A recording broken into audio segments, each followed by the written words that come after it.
What's going on, guys? Welcome back to Regular Guy Firearms. Today we're going to be taking a look at some Smith & Wesson M&P pistols.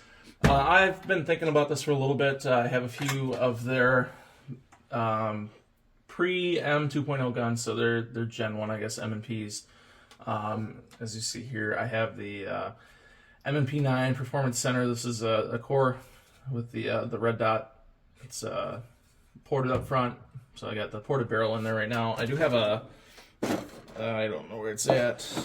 I have the threaded barrel hiding in here somewhere. This is a 17+1 pistol, and it's a great concealed carry pistol for bigger guys, or an outside waistband gun as well when you're going on a hike. I love this thing. This is a great pistol. I also have a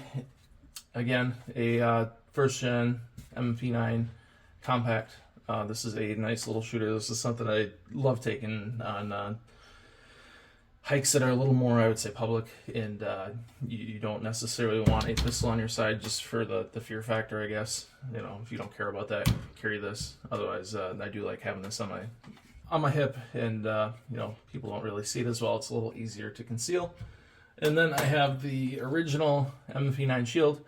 I am a big guy with pretty big hands, and this is one of the only compacts that really fits well in my hands still, I would say. So I've been keeping this guy around.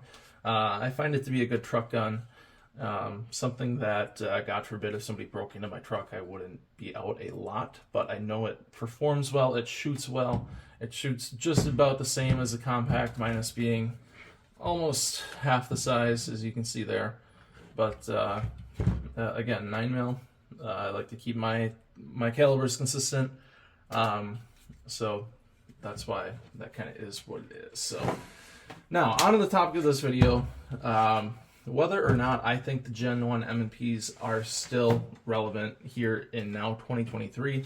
The M 2.0s have been out for a little bit now, and they're continuing to expand on the line.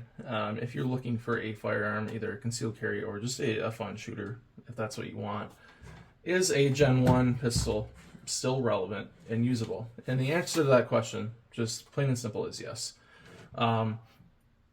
These pistols have been reliable since day one.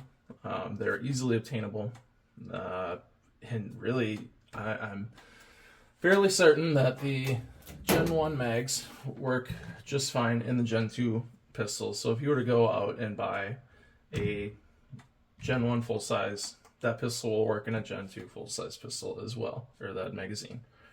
I have heard that maybe the Gen 2 magazines do not work in the reverse order, but that's something I'm still looking to confirm. So I do like the fact that you have something that's going to work in, you know, I got a 17 round here. So, I mean, that works here.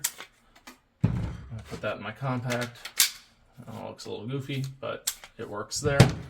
And these guns are all cleared, by the way. So that stuff is always cleared while being stored. I would say the major thing, if you're looking at this and trying to determine if you're going to spend a little bit extra on the 2.0s, is, again, just checking the clear, is going to be the trigger. The 2.0s have you know, some minor modifications to the frame where the grips are a little improved. The trigger is, from what I understand, a much better trigger. This trigger I have a little trouble with riding the bottom side of my finger, which I think sometimes forces me to push and pull shots. So I will say these triggers are pretty consistent between my compact and my pro here. So they got a nice break. So they have a nice break. You have a fairly audible reset. So you can hear it there, but you can also feel it pretty heavily.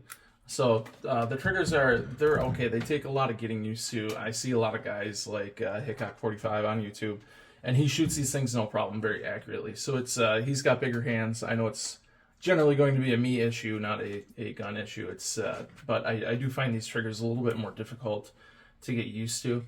Whereas if we grab now we're going pretty different here, but this is a Beretta 92, and it just has a pretty standard metal trigger here, and that thing it just feels a lot better in the hand. But they do have options here if you want to switch that up. That being said, like I said earlier, these are very plentiful. These the full sizes, you can find the 9mm, the 40, and the 45.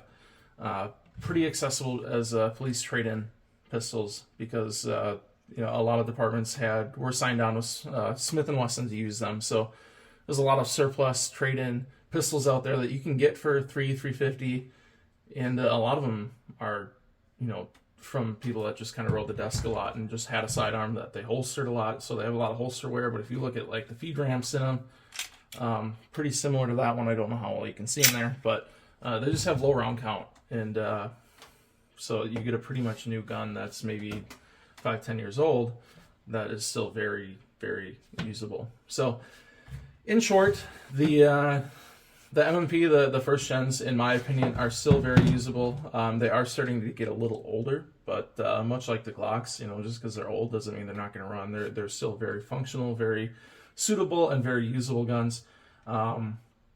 I find them very comfortable to carry. I've never had any issues with any of these.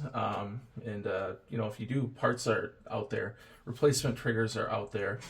Lighter spring kits are out there. Everything is out there. And, there's really no issue going with the Gen 1. So I wanted to make this video for people that are kind of questioning, maybe a little new to guns, and, they see Smith & Wesson, they say, hey, those are good guns. I've heard of Smith & Wesson before.